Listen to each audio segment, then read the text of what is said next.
aguardando o doutor Flávio. Doutor Flávio, tudo bem?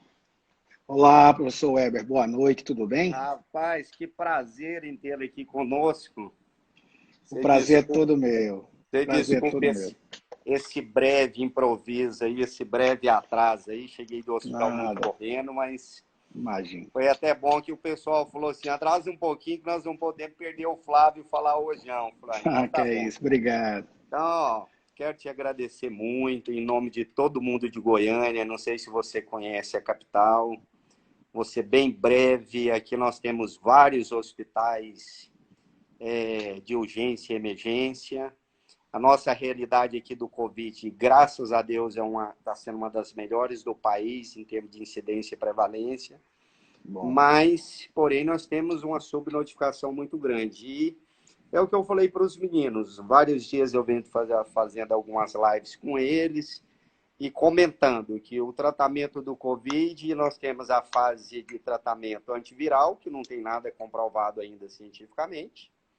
A fase anti-inflamatória, que tem alguns estudos mostrando alguns benefícios de algumas drogas. E a fase de suporte ventilatório, que isso já está mais do que comprovado, que é uma das melhores formas de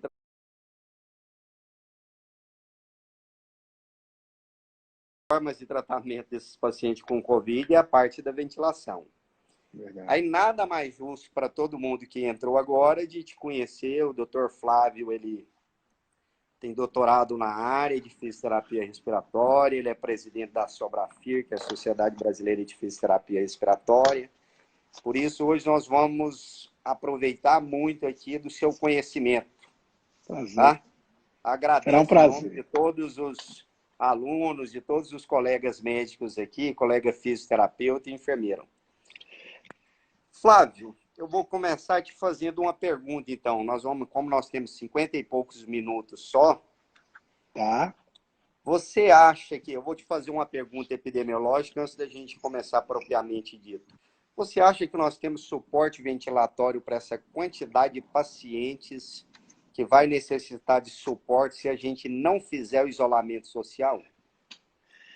Então, mais uma vez, boa noite, professor Weber. Muito obrigado pelo convite. E é uma satisfação poder estar conversando com você e também estar me dirigindo, né, diretamente aos colegas aí de Goiânia.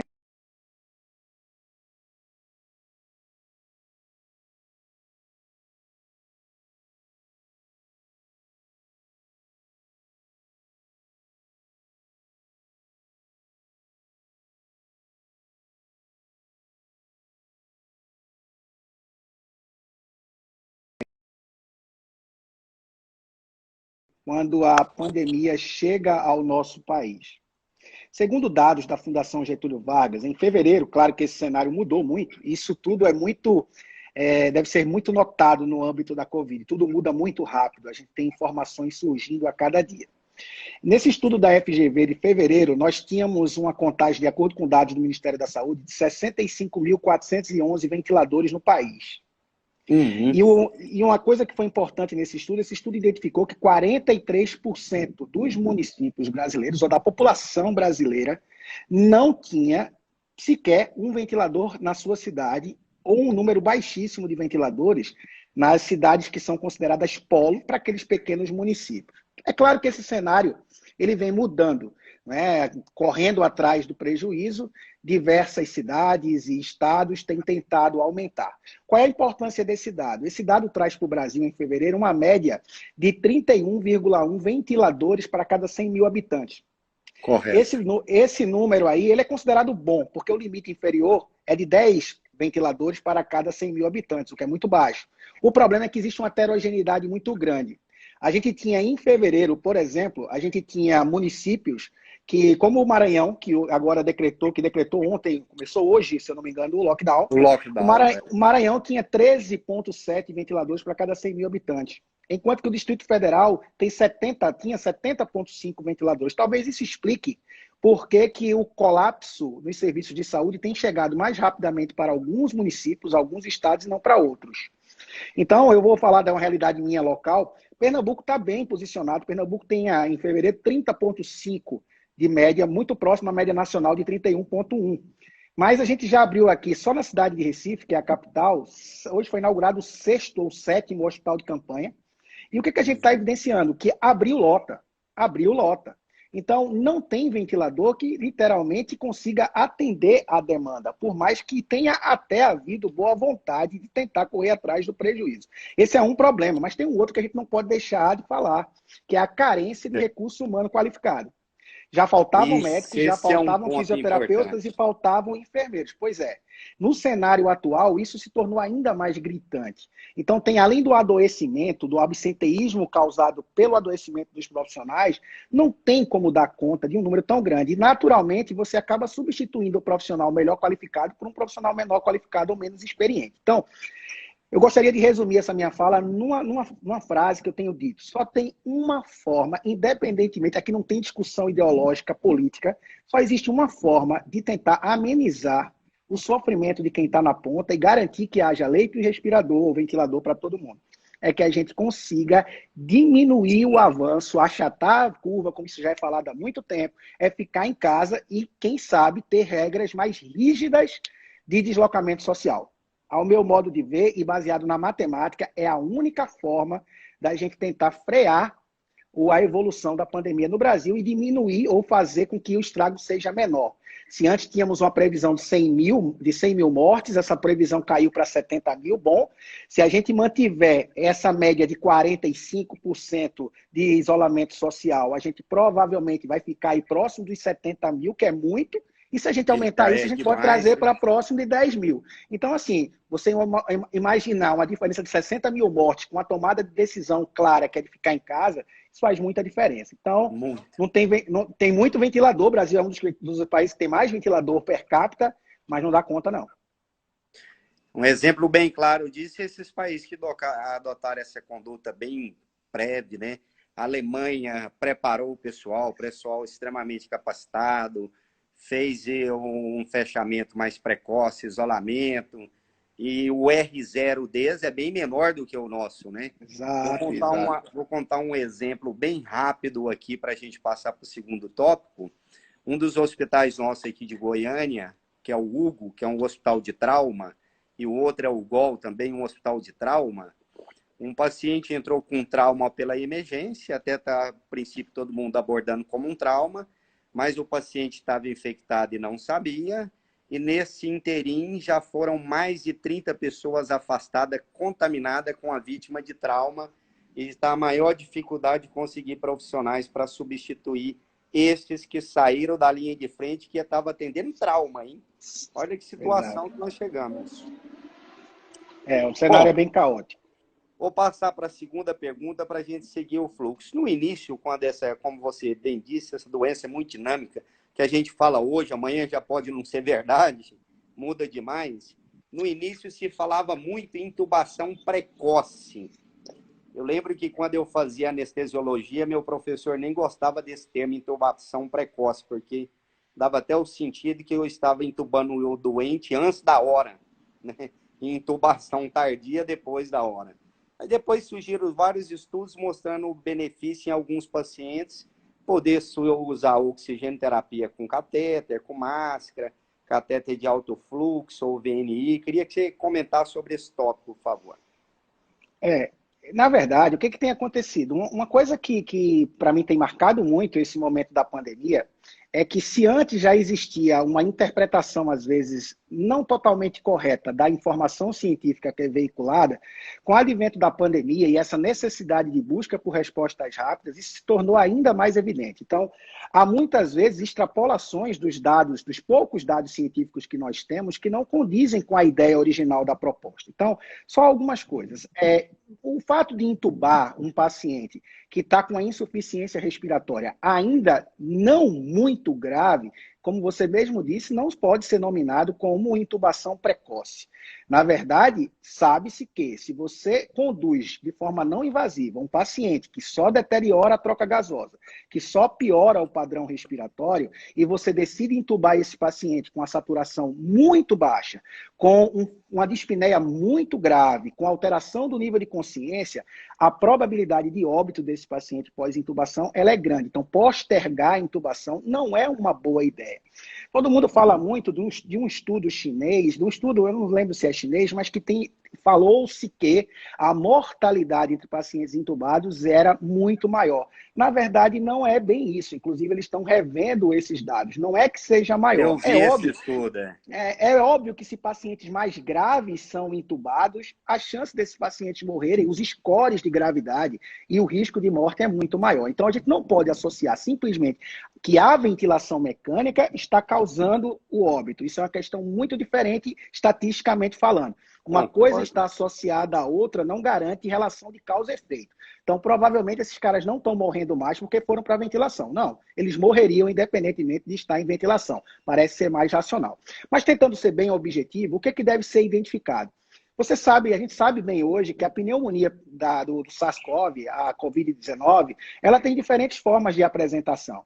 Então, sabidamente, a gente tem que pensar de forma individualizada a conduta. Se você tem um paciente com hipoxemia refratária à oxigenoterapia, de preferência de baixo fluxo, ou tomando as adequadas condições de proteção, você mesmo utilizando um fluxo de O2 um pouco mais alto com máscara reservatória, e em alguns casos, que a gente pode falar melhor sobre isso, tentando a cânula nasal de alto fluxo e com muitas ressalvas aí a VNI, se esse paciente responde rapidamente num processo de triagem de 1 hora de tolerância, ele apresenta melhora objetiva, você tem indicação de manter a conduta. Agora, se a saturação não alcança um valor entre 92 e 96 e está piorando o quadro respiratório, mesmo lançando mão da oxigenoterapia otimizada, ou mesmo considerando cânula nasal de alto fluxo, esse paciente não deve ser postergado.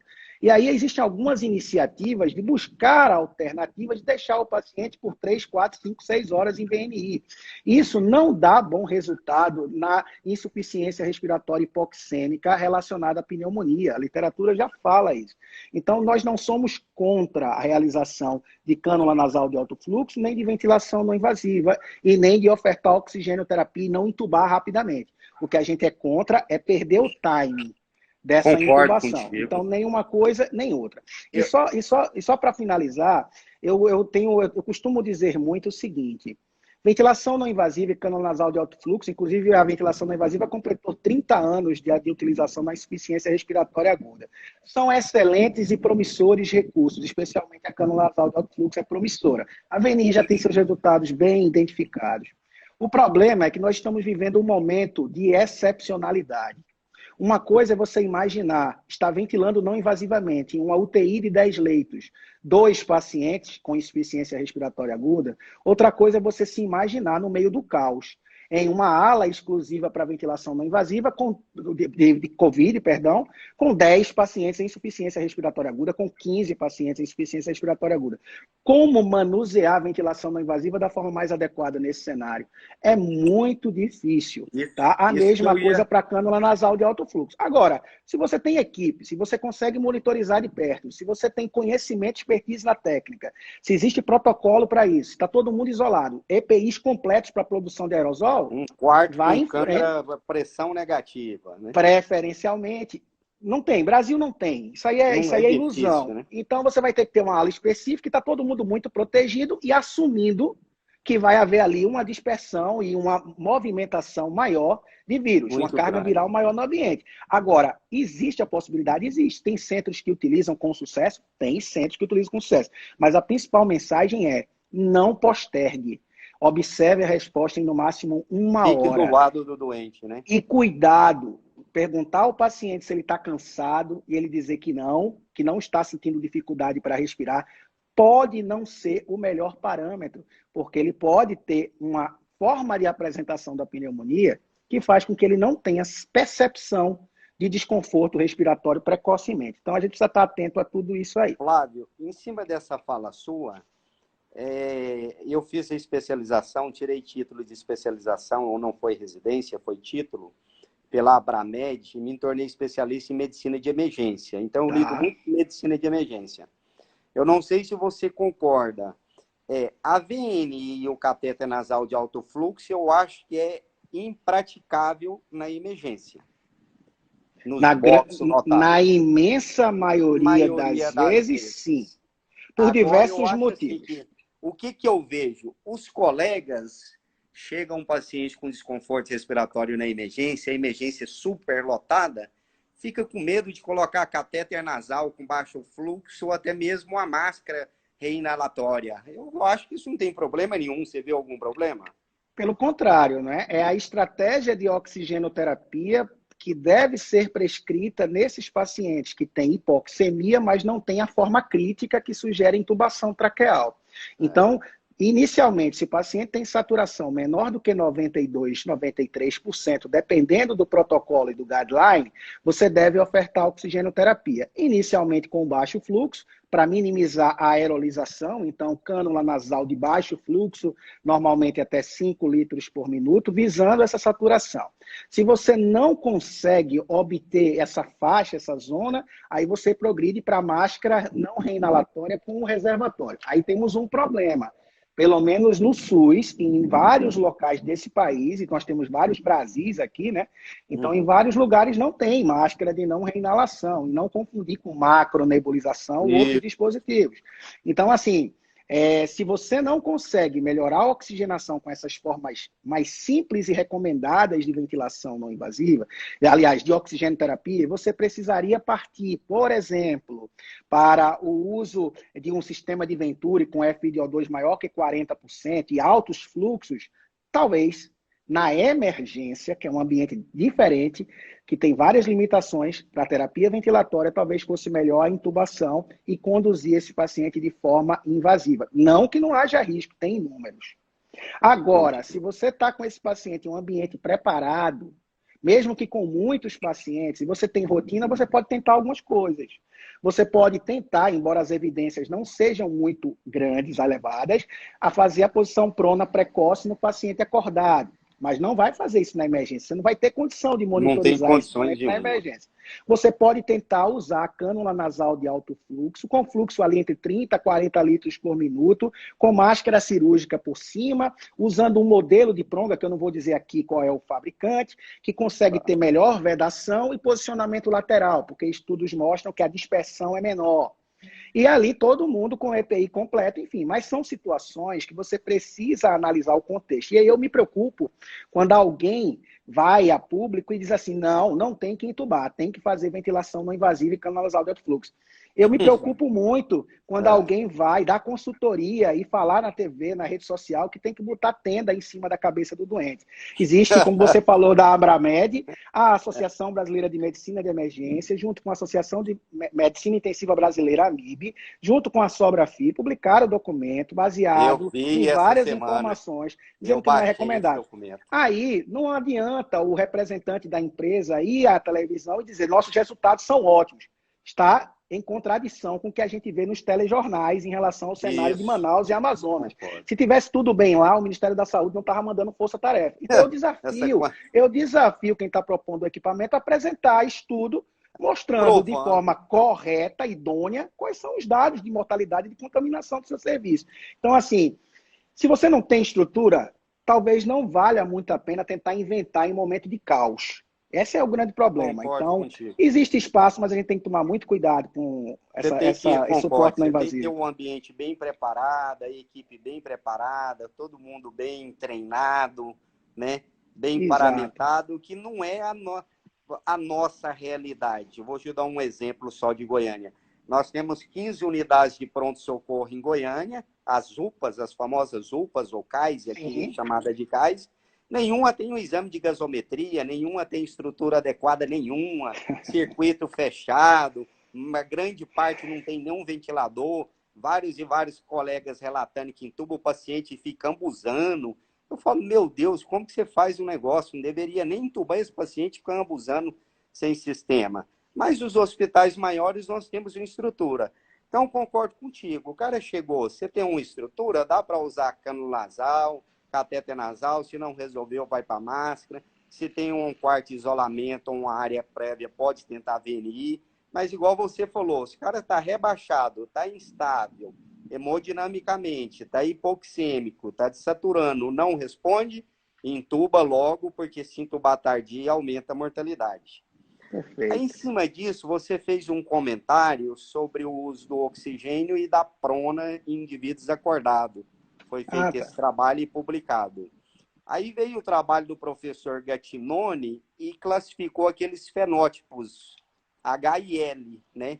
Um Isso. responde... E ele provou que essa semana eu até assisti, eu acho que você também assistiu no Comec ou não, eu assisti uma aula do professor Marcelo Beraldo, e que ele mostrou que esses fenótipos também H e L, além de não responder a PIP, também não responde a prona, né? Exato.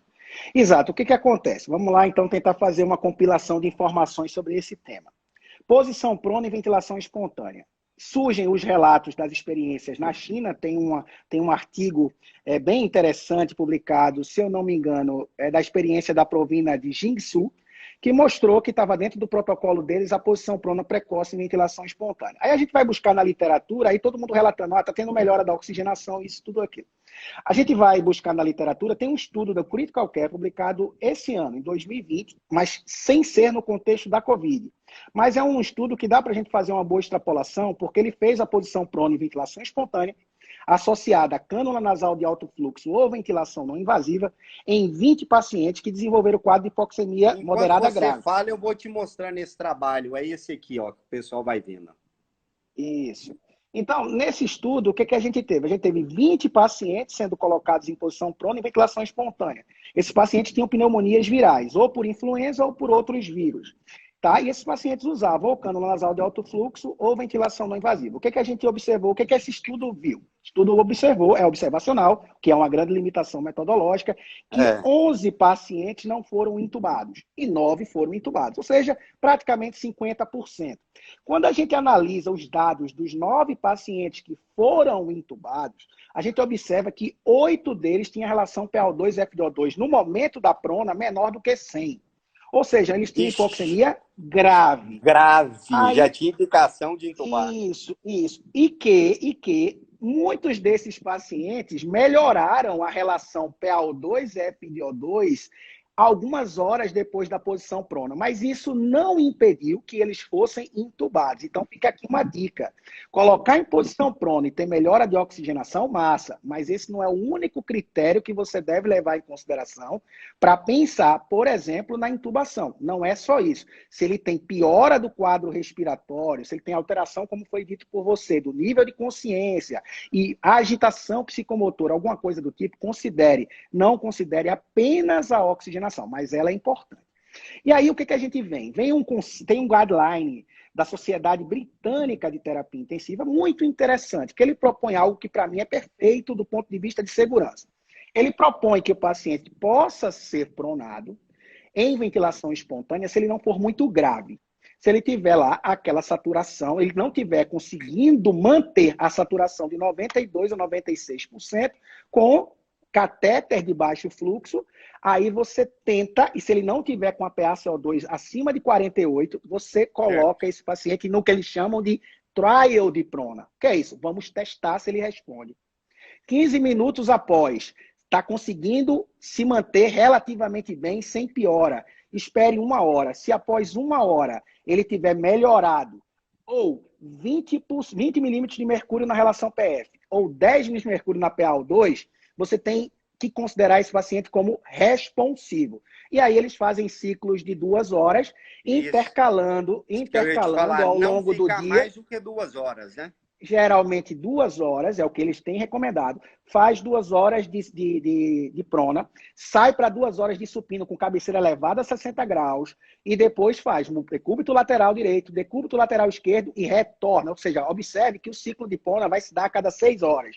Então, em média, esses pacientes teriam 3 ciclos de posição prona, no máximo 4 ciclos de posição prona, se responsivo no dia.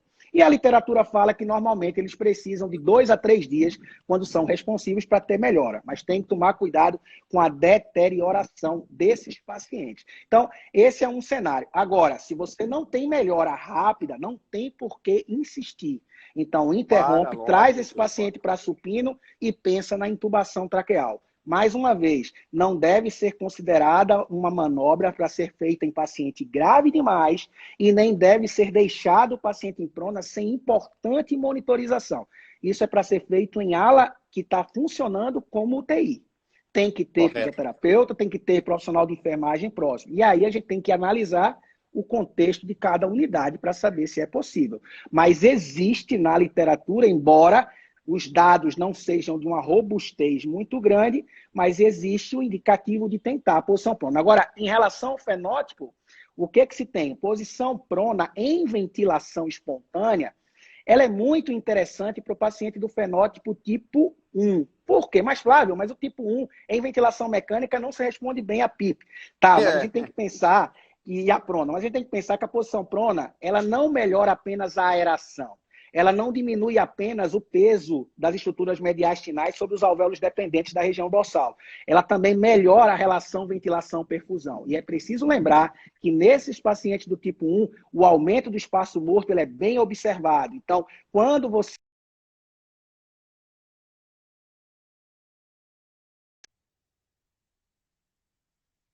próxima de 0,8, que é considerado ideal.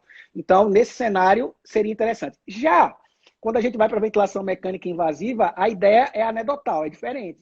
Em ventilação mecânica invasiva, posição prona e PIP alta são recomendados para o fenótipo H, porque aí o objetivo é reduzir colapso pulmonar. É uma outra questão. Agora, em ventilação espontânea, parece ser melhor para melhorar a oxigenação pronar do que botar ele em VNI. Isso é o que a gente tem observado Isso que hoje em você dia. falou, vou só mostrar para o pessoal bem rápido para a gente Tá? continuar. Essa foi a aula do professor Marcelo Beraldo. Ele mostrou isso, ó, que a posição prona no fenótipo L e no fenótipo H. E ele observou que tanto um fenótipo quanto o outro, as áreas de hiperdistensão era a mesma. O que fez um melhorar e responder ou não foi isso Relação VQ. exatamente que você acabou de explicar, relação ventilação-perfusão. O Né? Beraldinho, eu chamo ele assim, é uma grande autoridade, é um grande fisioterapeuta, né? Está hoje nos Estados Unidos, está lá na Califórnia. E Já vai o ser, né? Beraldo é uma das maiores autoridades em, por exemplo, utilização de imagem, tomografia de impedância elétrica, para analisar exatamente esse lance aí da posição prona, do recrutamento, mostrando que não é só o pulmão. Você tem que pensar também na adequação da relação VQ. VQ, isso. Bom, então nós partimos desse assunto, já ficou bem fechado com os alunos de todo mundo, que se eu tenho as condições, posso tentar catéter de oxigênio, não melhorou máscara, não melhorou se tem Isso. condições adequadas VNI, ou com catéter nasal de alto fluxo ou não, posso tentar prona, mas se o doente deteriora, rebaixamento de nível de consciência, não melhora, o desforço respiratório piora, hipoxemia piora, intubar esse paciente. Eu já dei uma aula de intubação, então vou falar bem rápido do ponto de vista o que a gente, não só a Abramed, a AMIB e a ASA também, que é a Sociedade Nossa de Anestesiologia, Americana de Anestésio, preconiza. Estes pacientes, quando todos vocês forem intubar, a intubação ela tem que ser com sedação profunda e bloqueio neuromuscular. Eu não posso deixar esse paciente reagir de forma alguma. Não vou entrar em detalhe das drogas, senão a gente toma muito tempo. Eu já tenho uma live Isso. gravada para os alunos. Mas o que é recomendado? A lidocaína é sabido que é uma droga boa como pré-anestésico para reduzir o reflexo de tosse. E escolho um hipnótico bom e um bloqueio neuromuscular de acordo com a indicação. Os alunos me perguntam muito, Weber, mas onde eu trabalho só tem midazolam, fentanil e succinilmetone e eu pego o paciente instável. O que eu falo para eles? Olha, começa noradrenalina precoce, num acesso periférico calibroso e faça dose máxima de midazolam, 0,3 mg quilo.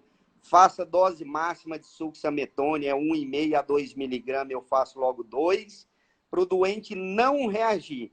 É essa reação do doente durante a intubação que vai aumentar a chance de contaminar a equipe.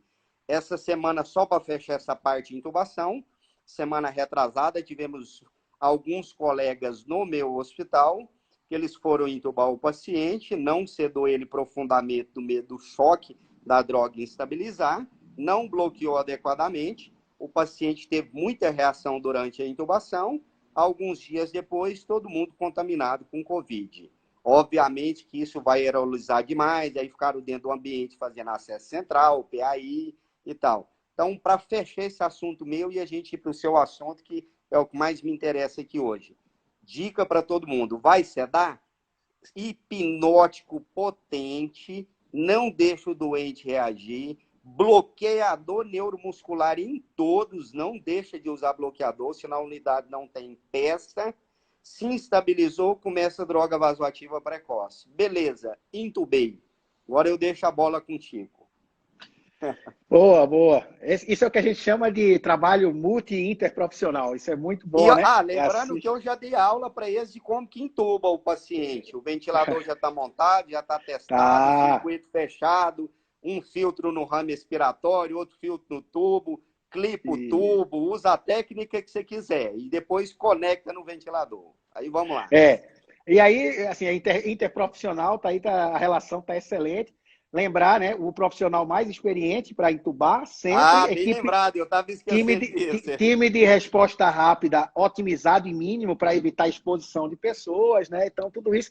E tentar, antes da indução, colocar o paciente apenas para oxigenar com máscara bem vedada, não ventilar a bolsa, colocar um filtro EPA só para ter reserva de oxigenação. Mas aí o doente foi entubado e aí tem a missão da gente fazer o ajuste do ventilador. Deixa eu só te ressaltar. Boa. Você lembrou de uma coisa que eu tinha esquecido? E tem uma coisa que os guidelines recomendam, mas eu queria falar aqui que eu não concordo. Tá. Nem tudo que está lá a gente tem que concordar. Exato. Tá? Tentar entubar com videolaringoscópio. Olha, a gente que faz anestesia sabe que tem uma curva de aprendizado muito grande com videolaringoscópio.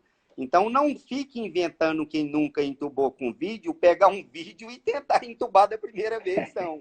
Existe uma curva de aprendizado. Se você já entubou vários com laringoscópio comum, entube com esse. Não fique inventando de pegar um vídeo da primeira vez, que eu já fui em alguns hospitais aí treinar. O pessoal, nossa, eu entubava tão bem, usei o vídeo, não consegui. Mas o guideline fala, não. O guideline, ele sugere que seja o mais experiente, de preferência com vídeo laringoscópio. Só isso que eu queria deixar claro. Perfeito. E é importante ter em mente que essa informação tua, ela vale para várias outras coisas. Por exemplo, tu nunca pronou na vida, vai querer fazer uma posição prona sem ter treinado previamente. Sem ter treinado. Você nunca usou rotineiramente o modo volume controlado e vai tentar mudar agora de pressão controlada para volume controlado. Você nunca fez uma manobra de recrutamento e agora está tentando recrutar. Então, isso é preocupante também. Tem que haver treinamento, tem que se aprimorar para tentar fazer essas coisas. Mas o seguinte, entubou. A primeira coisa que a gente tem que fazer é a escolha do modo ventilatório. E aí, uma coisa importante, a gente tem que entender que esses pacientes não se comportam todos da mesma forma. No início, quando a gente começou a discutir Covid, a gente falava assim, o paciente foi entubado, trate ele como SARA. Trate ele como SDRA. Isso não deve acontecer. Então, quando você pega, por exemplo, guidelines mais iniciais da curva da Covid, se falava em entuba, baixa o volume corrente, coloca a PIP otimizada, titulada pela saturação, usando as equações do ARDSNet, e geralmente dava uma PIP ali intermediária. Vai decrementando. Então, assim, você não tem que começar pensando assim. Você não tem, por mais que você tenha a tomografia que te dê o grau de colapso do pulmão, você tem que observar como esse paciente se comporta diante de um ajuste ventilatório padrão. Então, a minha dica, e o que tem sido dito, é o seguinte, entubou, trate esse paciente no modo que você mais domina, porque não existe nenhuma superioridade quando a gente compara VCV ou PCV em qualquer condição. E também não é diferente na COVID. Pode ser volume controlado, pode ser pressão controlada, é que a equipe melhor domina. Qual é a atenção que eu tenho que ter? Se no modo volume controlado eu controlo o volume, preocupe-se com a monitorização das pressões. Se você está usando PCV, controle o volume corrente expirado. Aí vem agora uma sugestão, opinião de especialista. Nível de evidência é lá embaixo. Se tu tens o doente bem sedado, e esse paciente deve ficar bem sedado pelo menos nas primeiras 48 horas e não reativo. Eu até brinco com os meninos. Entubou, ele tem que ficar RAS menos 5. Se ele está nessa situação e ele tem menor potencial de exigir do ventilador fluxos variáveis, não pense duas vezes. Adapte esse paciente no modo volume controlado. Por quê? O modo volume controlado você vai poder ajustar primariamente o volume. Lembrando que volume alto demais é lesivo e baixo demais também é ruim. Então, ajuste inicialmente esse volume corrente em 6 ml por quilograma de peso predito, através das fórmulas para cálculo do peso predito baseado em altura. A gente tem essas fórmulas, tudo isso aí postado aqui no nosso perfil do Instagram. Então, ajusta o volume corrente 6 ml por quilograma de peso.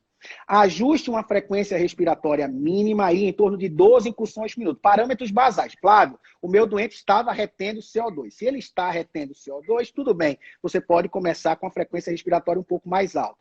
Mas você normalmente ajusta a frequência entre 12 e 16. Mantenha uma relação INS de 1 para 3 e comece usando uma PIP que a gente considera uma PIP, digamos assim, popularmente falando, que nem faz mal e nem faz bem. Bota ali, nem necessariamente precisa estar muito alta nem muito baixa. Coloca uma PIP de 8 aí, inicialmente, para averiguar como está a mecânica. O paciente vai estar geralmente com a FiO2 em 100% e a gente vai precisar desmamar essa FiO2 mais rápido. Fez isso, com um paciente bem adaptado, você faz a avaliação da mecânica respiratória, que é uma outra vantagem no modo volume controlado, porque por manter o volume corrente constante, a gente vai conseguir, mesmo variando a PIP, ter ideia do comportamento do alvéolo, do componente elástico. Então, eu tenho até esse gráfico aqui que eu vou virar para ele, que dá para você aproveitar e mostrar para os meninos. Então, você vai lá, ajusta o paciente em volume controlado, ele vai gerar um gráfico de pressão como esse, um gráfico de pressão especulado, onde você vai ver a pressão de pico, que representa a impedância total do sistema respiratório. Durante esse modo, você aplica no ventilador mecânico uma pausa inspiratória. Essa pausa já foi muito longa, hoje em torno de meio segundo a 1 segundo. Para quê? Para que você elimine o fluxo da via aérea e, com isso, não tenha a participação das vias aéreas, dos brônquios da traqueia na impedância. Então, a pressão que está aí, pico nessa imagem, observe que ela cai rapidamente para o nível de pressão que nós chamamos de pressão de platô.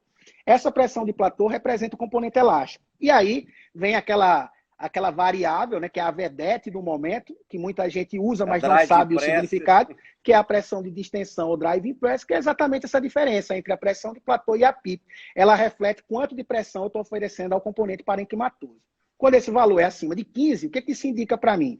Que eu tenho um estresse muito grande no pulmão, provavelmente, ou porque o volume é alto demais, ou porque a complacência é baixa demais.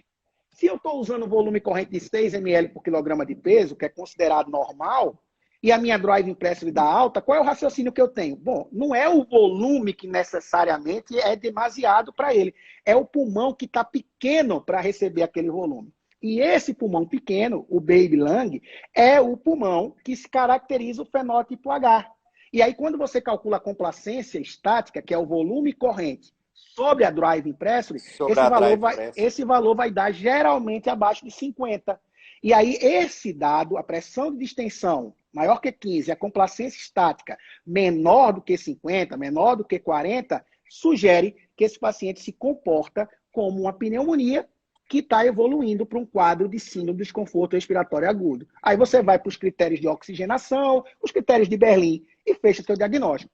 Fechou o diagnóstico, aí você vai ter que ventilar esse paciente com volume corrente mais baixo, você vai ter que usar um volume corrente de 4 a 6, otimizar a PIP, enfim. Em cima disso aí que você falou, eu queria mostrar para talvez vários colegas que estão sem experiência, voltando a trabalhar, não conhecem. Esse foi o grande trabalho, inclusive nós tivemos até participação do professor brasileiro Amato, né?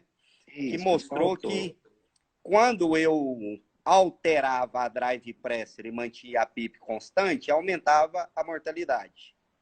Quando eu mantinha a drive pressure constante, mas aumentava a PIP, não teve diferença estatística. Mas quando eu aumentava a PIP e diminuía a drive pressure, a mortalidade mudou. Então esse trabalho ele teve um impacto muito grande, né? Foi ele que veio demonstrar essa questão da drive pressure nesses pacientes. Né? Esse estudo fez uma análise matemática retrospectiva de diversos trials, né, de ventilação mecânica na SDRA, e aí chega essa informação com o drive pressure com ponto de corte aí importante para redução de mortalidade. Então, não é a PIP isoladamente que mata, e nem tampouco a pressão de platô isoladamente que mata. Quem mata mais é a drive pressure, ou seja, é aquele paciente que você usa PIP, mas não é responsivo. É você usar PIP em paciente que hiperdistende ou usar PIP em um pulmão que não expande. Então, esse é o grande lance. Então, você começa ventilando tradicionalmente. Se for um doente com baixa complacência, você direciona a tua estratégia para um paciente de SDRA, que é qual? Volume corrente baixo, geralmente entre 4 e 6. Flávio, eu uso 4, uso 5, uso 6. Você vai usar o melhor volume possível que você consiga manter a driving pressure menor. Então, você vai tentar ventilar com 4 ou 5, mas mais próximo de 6. E a PIP, Flávio? Aí a PIP deve ser titulada. E aí vem uma grande confusão, né, Ué? Porque tem quem... Desde que o mundo é mundo, E não precisava da Covid para gerar confusão, porque desde que a gente ventila SDRA, que a confusão entre Europa, Estados Unidos e Brasil é a mesma. Lá fora, se recomenda usar tabelas de PIP e FiO2. E os guidelines europeus têm indicado que se faça a utilização preferencialmente da tabela do ARDSNet de PIP baixa e FiO2.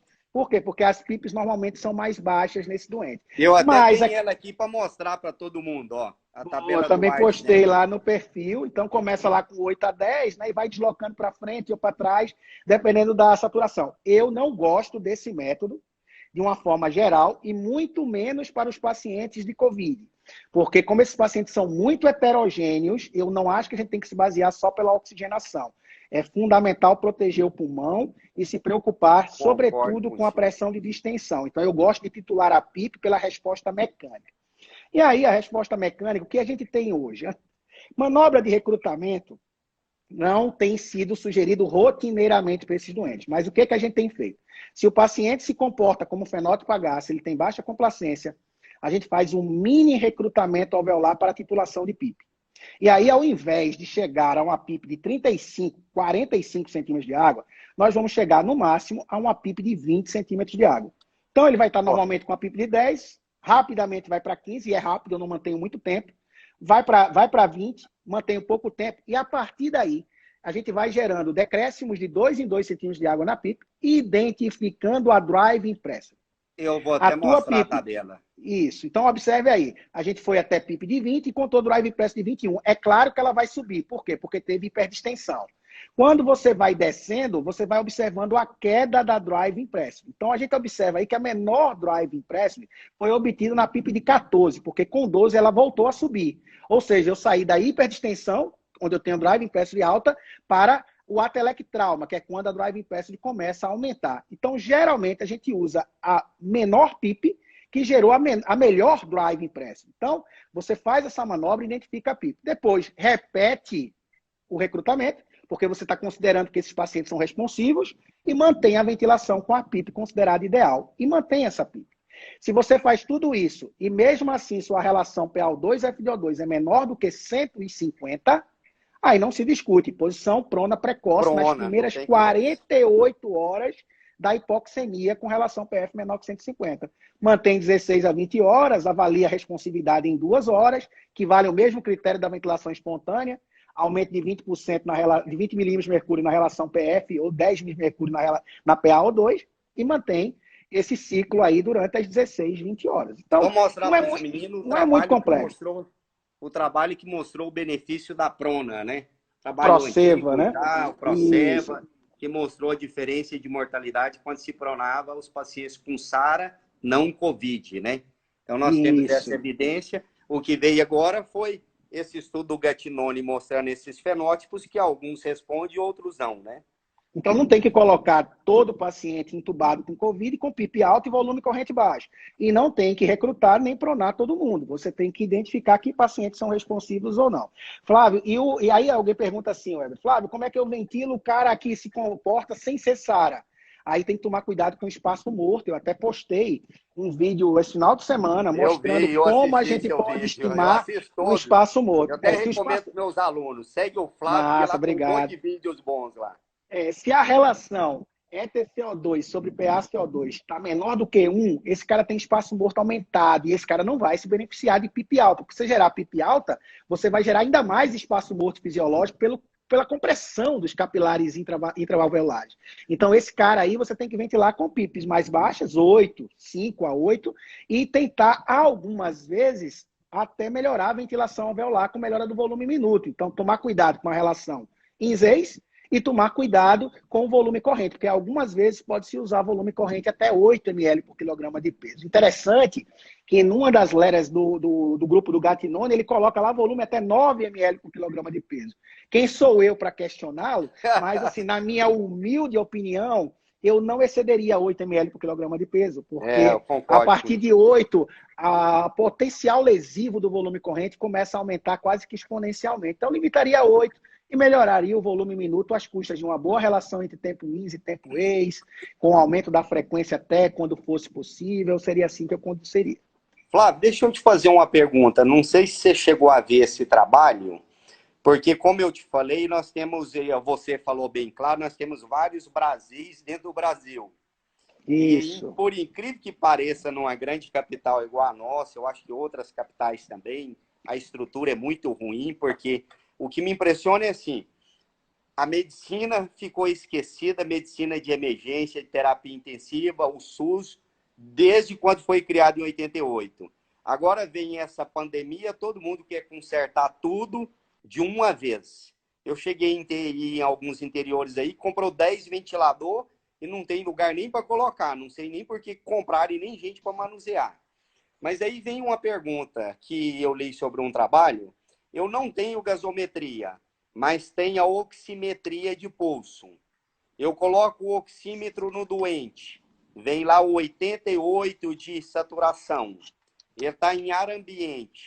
Eu dividindo isso por 0,21, essa relação, ela é bem fidedigna ou não? Ô, Weber, tá trazendo aí coisa boa para a gente discutir. Bem, essa relação SF, a relação SPO2-FDO2, ela tem sido proposta para, em situações onde você não tem acesso à gasometria, você possa usá-la para caracterizar a hipoxemia, mostrando que ela pode ter uma correlação com a PO2-FDO2. Bom, tem 5 trabalhos na literatura apresentando equações diferentes para calcular isso. Talvez o trabalho que mostre uma melhor acurácia diagnóstica dessa relação é o estudo de Rice e colaboradores, publicado em 2007. Essa equação ela é o seguinte, a relação SF, ou seja, a saturação sobre a FiO2, obtida no oxímetro de pulso, é igual a 64 mais 0,84, que multiplica a relação PF. Aí alguém vai dizer assim, Flávio, eu não entendi. Imagine o seguinte, através dessa equação, você pode pegar a saturação, vamos dar o exemplo que o meu amigo Weber deu. Imagine que ele está saturando aí 80%, embora que essas equações não foram testadas para níveis tão grandes de hipoxemia. Eu vou colocar Vamos 90. 88, né? Vamos 90, 88. vamos colocar 90 para facilitar 90. a conta para mim. Ele está com 90% de saturação com a FiO2 de 50%. A relação PF, a relação SF dele vai dar 180. Não quer dizer que a relação PaO2-FiO2 dele é 180. Na hora que a gente joga naquela fórmula, a gente vai chegar a um valor que não é 180, mas que, segundo a literatura, tem cerca de 80% de acurácia. Então, tem sido sugerido que em condição onde você não tem a gasometria, poderia ser usado. E aí, uma outra coisa importante, esses estudos, eles têm condições que foram simuladas ou que foram observadas. Eram doentes com SARA, com SDRA, ou injúria pulmonar aguda, na época havia essa caracterização. Os pacientes não podiam estar com saturação periférica de oxigênio maior do que 97, não poderiam estar em cidades acima de 1.000 metros de altitude. Esses pacientes tinham que estar pelo menos 10 minutos sem manuseio. E eles avaliaram e encontraram resultados fidedignos, especialmente para a relação PF menor que 300 e relação PF menor que 200. E aí eu sempre gosto de descomplicar o Weber e dar uma receitinha para ajudar. Na prática é o seguinte, pegue sua saturação de oxigênio e divida pela FiO2. Se o valor tiver 315 ou maior, esse cara tem uma relação PaO2-FiO2 maior que 300. Porque 300 de PaO2-FiO2 equivale a 315 de SaO2-FiO2 pela equação. Se você fizer a tua relação saturação FiO2 e o valor der maior ou igual a 235, ele tem uma relação PaO2-FiO2 provavelmente maior ou igual a 200. E se você fizer a relação e a relação SaO2-FiO2 ou SPO2-FiO2 der maior ou igual que 148, ele provavelmente tem relação PaO2-FiO2 maior do que 100. Então, observe que eu usei os 3 pontos de corte da hipoxemia. Eu achei interessante. Em cima disso, eu vou até te fazer uma pergunta. Eu vi um colega falando, um colega italiano, que quando eu faço esse cálculo resumido que você fez, ele é até preditor de prognóstico e de conduta onde eu não tenho condições. E se essa relação abaixo de 280 é um paciente que tem maior chance de evoluir de forma mais grave, e se tem essa relação presumida aí abaixo de 150, 100, eu já posso entubar esse paciente logo. Isso exatamente. No local sem as condições, né? Exatamente. Relação SPO2-FiO2 menor do que 150, esse cara tem relação PF menor do que 100. Ele tem uma hipoxemia muito grave, não vale a pena deixá-lo em ventilação espontânea. Eu coloquei até aqui, Flávio, para os meninos, talvez eles não saibam, mas a maioria já sabe, ar ambiente 21%, mas a cada litro que eu dou para o doente, aumenta em média 3% da FiDO2. Para eles terem essa noção e saber calcular. Se eu dou 2 litros, vai ter 29, isso. 6 litros até 41, 44. Né? Perfeito, então, quando você usa sistema de baixo fluxo, isso é perfeito. Só eu faço só uma observação com baixo fluxo. Baixo fluxo, isso tudo é estimado, a gente não tem como garantir essa FiDO2. Então, para calcular a relação SF, ela foi estudada em pacientes mecanicamente ventilados. Então, em catéter ou em sistema outro de oxigenação, de oferta de oxigênio, oxigenoterapia, a gente ainda não tem segurança, não dá para extrapolar que essa equação e esses dados sejam aplicáveis. Mas ele em ventilação mecânica numa UPA, num CAIS, em um serviço de pronto atendimento, onde você não tem a gasometria disponível, se você tiver uma relação SpO2 e FiDO2 menor que 150, bote a mão na cabeça, porque a hipoxemia é grave. Se tiver abaixo de 235, tem uma hipoxemia moderada. E se tiver abaixo de 315, é uma hipoxemia leve. Esse cara eu tentaria pronar, esse cara eu poderia tentar cânula nasal de alto fluxo. Certo. Eu não estou marcando exatamente o horário, mas eu acho que ainda faltam uns 10 minutos para a gente encerrar, né? Tá. Passa ainda rápido, né? Eu falo muito e passa rápido. Demais. Quando o papo é bom, ó, excelente o papo contigo. Eu falei para os meninos, não tem como falar tudo numa live, não tem como a gente discutir desmame é só uma aula. A gente marca outra, né? Mas eu vou fazer algumas perguntas rápidas, então. E eu vou tentar responder rápido também. Vamos lá. Traqueostomia, várias perguntas. Os guidelines têm recomendado. Fazer quando? Bom, isso é uma grande questão, né? Historicamente, traqueostomia em torno do 14º dia. A média de tempo de ventilação mecânica internacional nesses pacientes tem sido de 14 a 21 dias. E tem relatos nacionais de um paciente sendo estubado um pouco antes disso. Tem vários serviços que estão adotando a política de atrasar um pouco a traqueostomia, até 18º, 16º, 19º dia. Por quê? Porque o potencial aerolisador do procedimento é muito grande, então tem se tentado, imaginando que esse doente terá a condição de uma intubação próxima, tentar protelar. Mas, de forma geral, em torno do 14º dia é o que é preconizado. Mas há espaço para avaliar, caso a caso, se valeria a pena o risco para lesão de via aérea superior se você posterga um pouco pensando na intubação. Outra pergunta bem rapidão. Essa eu vou até responder porque me falaram aqui. Tentei uma vez, 2 vezes, estou sozinho na unidade, não tenho experiência com tubar o paciente. Passe uma máscara laríngea. Mesmo que ela vai aerolizar, não deixe o paciente. Não sai inventando, siga o fluxograma. Se eu não consigo entubar o paciente, vou para dispositivo extraglótico. Com dispositivo extraglótico, mesmo que eu vou ter um vazamento, se eu tiver paramentado, o risco de contaminação é menor e eu não vou deixar o paciente morrer. É lógico que você não consegue ventilar nem entubar e você tem que partir para crico por punção ou crico cirúrgica, não tem conversa. Mais uma pergunta. Um guideline europeu mostrou uma imagem bem interessante mostrando o potencial de dispersão de aerosol, mostrando a sequência lógica. Via aérea superior vai, obviamente, vai ter um potencial aerolisador, a supraglótica tem um outro potencial e a intubação seria o sistema mais vedado. Se não consegue o mais vedado, vai, como você falou, para o que está imediatamente acima. Mais 2 perguntinhas aqui. Eu estou com um paciente lá entubado, circuito fechado. Uma dúvida muito frequente do pessoal tem bastante secreção na boca do paciente. Posso aspirar tranquilamente? Isso aí gera aerosol, não gera? Usar EPI e aspirar. Por quê? Porque o aerosol é produzido quando um fluxo alto entra em contato com a interface líquida. Eu até já postei sobre isso. Se o cuff do paciente, da via aérea do doente, se o balonete estiver adequadamente insuflado, não tem escape.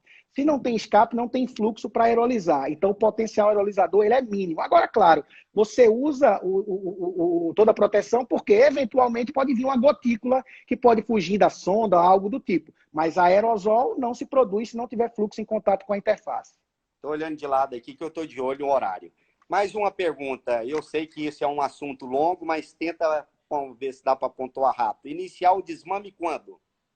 Aí são aqueles critérios tradicionais. E como se esse paciente usa a PIP mais alta, lembrar o seguinte, colocar o paciente em PS para ventilar, também já postei sobre isso, não quer dizer que eu estou pensando em retirar o doente do ventilador. Você estou tentando dar atividade muscular. Então, se você já tem uma PIP aí menor ou igual a 10, se você já tem uma FiO2 menor ou igual a 50, coloque ele em PS se ele tiver condição clínica. A partir daí, avalie drive, tem um mnemônico de desmame que eu postei que é bem interessante, estabilidade clínica, se você tem adequada hipoxemia, não tem distúrbio hidroeletrolítico, se você compensou a acidose, se você compensou a hipoxemia, e aí você começa a progredir o desmame.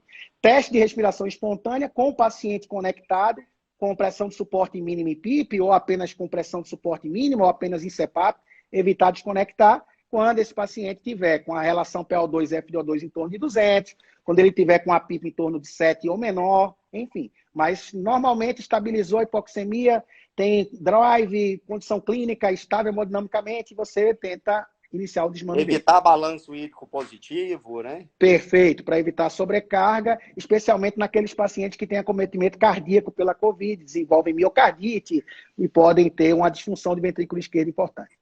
Flávio, o Instagram já me falou aqui que tem 1 minuto e 30 segundos. Então, 30 segundos para você falar sobre mais uma pergunta e para suas considerações. E, se Deus quiser e você permitir, nós vamos marcar outra live.